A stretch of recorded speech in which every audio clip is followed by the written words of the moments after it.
Y bueno, yo en el viaje me hice muy amigo de toda la gente de allá, que se iba a quedar, la gente que era gente que estaba dedicada a eso, que la gente que había hecho campañas en la Antártida y demás. Me hice muy amigo y teóricamente yo me iba a quedar como piloto de lancha o trabajando en la obra. Mientras tanto durase, que iba a ser un mes nada más, ellos iban a quedar 4 meses, yo iba a volver. Un mes nada más, en los tiempos de allá son un poquito. Por eso un mes nada más. Claro, por eso un mes nada Otra más. cosa que hay que contar es que en el sur y en la Antártida, la reivindicación por Malvinas, antes de la guerra incluso, fue y es muy activa. No es el mismo clima cultural, digamos, que se pueda vivir en Buenos Aires, en La Plata, donde sos vos. En la zona ahí más cercana, esto es mucho más fuerte. No, por supuesto. Lo que pasa es que aparte, de todas maneras, en realidad, después de todo este tiempo que ha pasado de la guerra, después de todo lo que yo he leído y lo que he vivido, estaba muy claro que era parte de un gran plan que fue el que se llevó a cabo el de abril. O sea, nosotros fuimos la parte inicial, nosotros fuimos en la molestia generada de las cancillerías para que todo eso pasase. ¿Sí ser consciente de eso? No teníamos la menor idea. En principio no teníamos la menor idea. Pero bueno, ya había hermetismo, algunas cosas escrito y demás, y que tenían que ver con una tarea teóricamente el barco iba a ir por costa, que esos son 6 días de navegación, a la isla, y fuimos por el medio del océano.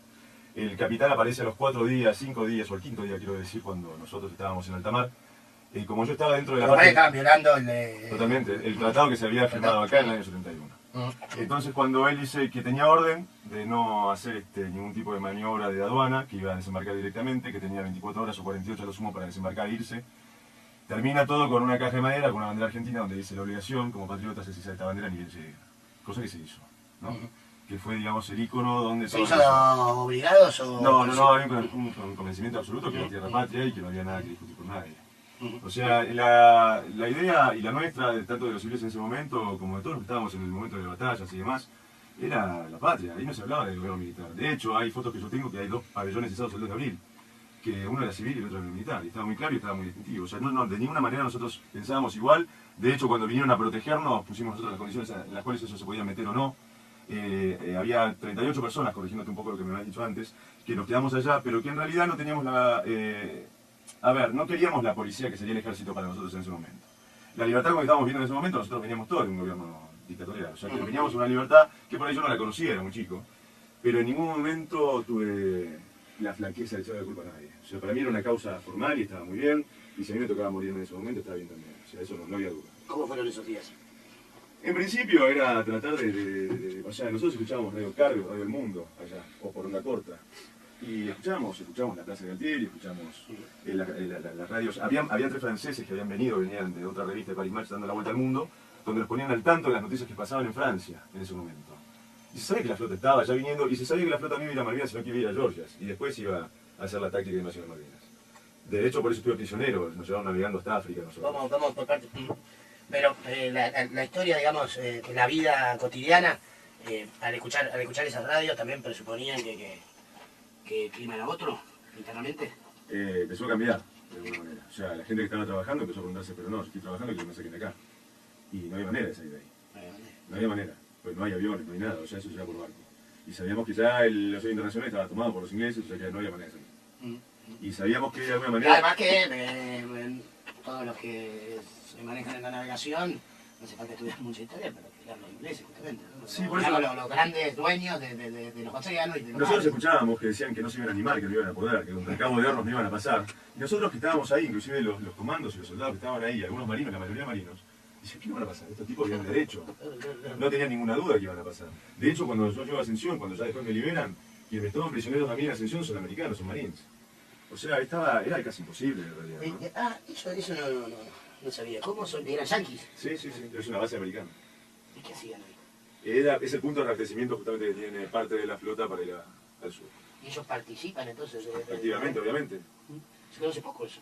Es que hay pocas cosas que... Se conoce muchísimo de Malvinas en lo general, pero está apareciendo material que está hecho por Inglaterra inclusive, que es muy rico en historia. Pero inclusive O sea, en historia se vos te conoce toman poco preso, también. porque terminás prisionero, ¿no? Te toman preso los marines, o sea, los yanquis. No, me toman preso los ingleses y cuando me entregan en Ascensión, los ingleses, que es cuando nos toman la Cruz Roja Internacional, ahí ya somos prisioneros de los marines de Estados Unidos. ¿Cuánto tiempo estuviste prisionero? Y del 25 de abril al 14 de mayo. ¿Cómo era el trato? ¿Cómo No era bueno el trato, porque había, dentro del grupo nosotros estábamos, había 2 españoles y 2 uruguayos, que ellos iban en camarote en el barco. Después pasamos por varios barcos de prisioneros. Pasamos por la Antílope, que fue un día en Malvinas después. Pasamos por la Plymouth, que fue otra torpedera creo que era, hundida también en Malvinas, y después por el Tidal Spring, que era un barco de abastecimiento. Según lo que a nosotros nos llegaba como noticia, era que Thatcher, o el gobierno de ella, decía que nosotros éramos militares encubiertos, que era una operación de inteligencia de las Fuerzas Armadas nuestras para la invasión de Malvinas. Por lo tanto, teníamos trato no preferencial, éramos prisioneros de guerra. Y de hecho la Cruz Roja, no sé, ya estaba de acuerdo con eso, entonces teníamos algunos códigos con los mismos militares. En el buque éramos 187 tipos, que eran los comandos que estaban con nosotros, toda la tripulación del submarino Santa Fe que hunden en Georgias, cuando matan a Artuso, que fue el submarino que hizo el desembarco en Malvinas, que bajó Yaquinto y demás, fue ese mismo del submarino. Después de los combates de Georgias, toma prisionero a todo el mundo, y éramos 187 tipos, que fuimos deportados a Montevideo.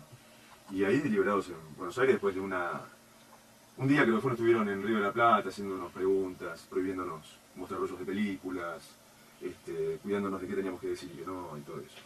¿Quién? Ahí ya los militares. Los militares nuestros. Exacto. O sea que los ingleses veían, claro, Era bastante razonable. Sí, los bolsos tenían el escudo de la Marina, ¿no? O sea, estaba muy claro. O sea, hoy lo veo muy claro, en ese momento no. Bueno, en el clima que se vivía acá se pensaba que los yanquis no iban a intervenir por el tratado de la OEA. Pero yo tenía 18 años y ya sabía que sí. Y claro, no era algo obvio. Está claro, la madre patria. Bueno, hoy en día parece algo obvio, y más si ves ahí los bolsos de los marines, pero incluso lo que se sabe en términos históricos fue la participación, digamos, diplomática, pero no... No, era activa. Y sí, fue activa. Y de hecho nosotros, por ejemplo, habíamos tocado ir a buscar la comida más de una vez y pasabas por la cartelera del buque cuando ibas caminando, siempre con guardias, obviamente, ¿no?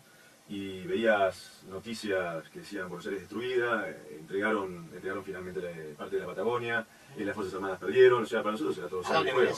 Dentro del buque estando prisionero.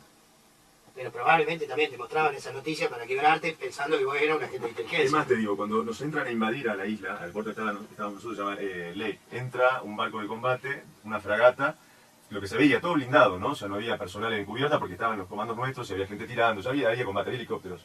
Pero los tipos entraron con la marcha de Malvinas Argentina a todo lo que daba por altoparlante. O sea, era muy nazi, ¿viste esas películas donde proyectaban y demás, ¿no? Fue muy raro, fue muy raro. Esa noche nos tomaron prisioneros y nos tirotearon y demás, o sea, no fue algo muy light, no fue algo, no nos entregamos y nos tomaron. Fue complicado, fue muy complicado. ¿Ustedes se entregaron? Y nosotros en un momento viene el comandante de la isla y dice, ya rendí los civiles, tienen que desplazarse de acá a 2 kilómetros que los van a tomar prisioneros una patrulla inglesa. Y entre las patrullas inglesas nos pegaron a tiros de distintos lugares. ¿Caminando? Caminando. Y ellos teóricamente quedaban en resistencia hasta que nosotros nos desplazáramos. Y quedaron 24 horas más en resistencia y bueno, lógicamente esto perdieron. Yo regreso a Argentina, recibimiento. ¿Y estuviste antes y llegaste hasta África? Y se una isla que está cerca de África, sí. O sea, ¿y África y ahí que violaban las aguas internacionales o habían tratado para llegar hasta ahí? En realidad, aguas internacionales, no sé cómo sería la ley en combate, pero no. De hecho, nuestro miedo más grande en el sur fue cuando nosotros estuvimos prisioneros en un lugar que es bajo la sentina del buque. Es un lugar grande como este, éramos 14 monos, y teníamos miedo que me bombardee la Fuerza Aérea o algo, porque estaba la sentina y ahí donde eran los torpedos. O sea, que si la idea era hundir la parte de la flota, que de hecho fue lo que pasó después, éramos boletas. O sea, la sensación de que nos iban a matar era diaria. Por el momento, o sea, siempre por alguna razón había problemas de violencia. Porque tener prisionero es caro. Digamos, si Es que la guerra claro, crecía, es caro. Vos acá te afanan y vas a la policía, vos en ese momento no tenés ley, nada, no te ampara nadie, esa es la realidad. No estás amparado por nada. Y además tenés la causa tan instaurada, porque ahí no había una venta política, nosotros no habíamos comprado el diario para leer qué pasaba. Lo estábamos viviendo y estaba muy bueno. O sea, y yo, no sé, para mí era un orgullo enorme estar ahí. La verdad. ¿Y cuando volviste? Cuando volví fue raro, me recibieron porque fuimos los primeros prisioneros de guerra que entraron al país, así que imagínate que fue con recibimiento de Catarinas que le daban papeles, festejos, noticias, revistas, radios, cerveza gratis en todos los pubs, eso estaba muy bueno. Valió la pena. Valió la pena. Ahora tengo que garpar de todos lados. Pero digo, de todas maneras era una gran fiesta. Minas de más, nunca me había pasado. ¿Y qué momento cambió eso? Empezó a cambiar cuando la guerra se perdía. Claro, ustedes vuelven. Volvimos el 14 de mayo y la guerra se pierde el 14 de junio. En realidad se pierde a fin de mes. Claro, fue un mes de gloria. Fue lo que duró. Y después desaparecimos del continente. O sea, después ni en el colegio se podía decir que esa fue la realidad. Y bueno, y este gobierno, lo que yo agradezco y por ahí discuto con muchos, es que la reivindicación de este gobierno con la Federal de Guerra fue enorme. Y a mí yo creo que las primeras lágrimas que tiré en mi vida por Malvinas fueron las 25 años de Malvinas de este gobierno. Porque me di cuenta que se valoró, que finalmente mis hijos me preguntan, ¿en serio cómo fue? ¿Qué pasó? ¿Pero qué guerra fue? Y en otro momento no se pudo explicar. Y la clave está en que vos también lo hiciste contar, en saber separar, digamos, la cuestión de la dictadura de una reivindicación legítima y de cómo... Si la dictadura lo hizo porque lo hizo, yo no estaba de acuerdo con la dictadura De hecho, tengo parte de mi familia que estaba de un lado y parte de mi familia del otro, ¿no? De hecho, pero no mezclé jamás las cosas.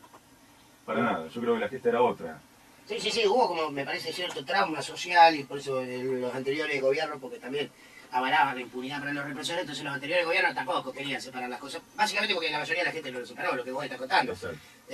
Un mes donde además el sábado informativo, estamos ganando, decía la revista Gente, entonces la gente se la creía. Bueno, y es lo que me pasaba en los medios. A mí me pasaba en los medios, yo leía los medios acá y cuando escuchaba los comunicados, yo decía, pero ¿estos tipos a dónde viven? O sea, esto no está pasando. Yo estuve con la Cruz Roja Internacional en el buque, hablando con la gente de Venezuela, preguntando, fue el 1 de mayo, fue el bombardeo de la Fuerza Aérea en el Estrecho de San Carlos, el hundimiento de la Sheffield, del Antílope, de la Plymouth y de otros barcos más ingleses. Y fue encarnizado. Y yo ahora me acuerdo que esos días no nos dieron de comer, no nos pudimos bañar, no nos dejaban dormir. Y tenían una razón, o sea, les habíamos partido el ojete. Y la verdad es que eso estaba pasando. Pero se embebieron en poder, porque en el momento vino el Papa acá, en el momento de decir, ¿cómo? 3 banderas, listo, ya está. Y no lo hicieron. Pero veníamos perdiendo después y mal y fue una masacre. Yo vi a los burkas, vi los heridos. Yo cuando llego me sortean para la colimba. ¿Encima? Sí, me saco el número 883, el astronauta. Sí. Vos imaginate, ¿no? Que ganas hacer la colimba del medio de 15 días no llegado. ¿Y qué hiciste? ¿Desertaste? No, ganas tuve. Pero me fui a la batallón de Raúl Mejía y obviamente por mi documento ya sabían quién era, entonces yo en ese momento era un héroe. Entonces me recibieron con fanfarrias y en la revisación me citaron con el coronel y hablé con el jefe de batallón. Y yo le dije no, que no quería hacer la colimba, que tenía miedo a matar a alguien, que no estaba en condiciones. Y me mandaron a hacer un tratamiento psiquiátrico al hospital militar de Palermo durante un mes, me pasó con un ramiz por mi casa, me llevaba y me traía 4 o 5 horas por día. Y vos sabés que lo que mejor me hizo de todo, para curarme después de todo eso, fue estar en el cuarto piso. El tratamiento psiquiátrico te lo mandaron, bueno, además te lo mandaron unos locos de mierda, te lo mandaron para zafarte de la colimba, ¿no? Claro, pero no sé si el tratamiento me hizo bien, querés que te diga, pero lo que te decía que me hizo bien. No, pero digo, la mayoría de los veteranos no recibieron eso. Recibir pibes que venían de la guerra de Malvinas sin gambas, sin manos, con un tiro en el pecho, pibes que no estaban insertados y no sabían ni cómo se iban a insertar, y yo de alguna manera estaba actuando de nexo, me sentaba con ellos, charlaba con ellos, yo hablaba el mismo idioma.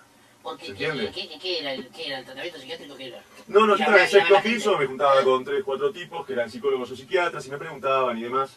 Y de hecho zafé porque el último psiquiatra que me entrevista me dice, ¿usted es de Georgias? Y yo, sí, yo también, me dice. Algo así como haber estado en el mismo plato volador en un solo día. ¿Te das cuenta? Es muy raro, es un lugar que está abandonado hace 100 años. ¿Y estuviste dónde estuviste? En tal lado, y yo en tal otro. Y me dice, ¿vos la querés hacer la colimba o no? Bien pedo, le digo. Yo quiero andar en mi moto, ponerme la boina y tomar cerveza. O sea, quiero estar en paz, le digo. Quiero recuperar lo que perdí. Me dijo, bueno, está bien. Y me dio la baja inmediata. Y yo seguí yendo al hospital central militar, a hablar con los pibes y demás y estar. De hecho me encontraba con compañeros del colegio. ¿Entendés? O sea, esa era la onda. Y fue, o sea, yo cuando me encontré acá en Buenos Aires, cuando llegué de la guerra, no me encontraba con mi familia, no tenía nexo.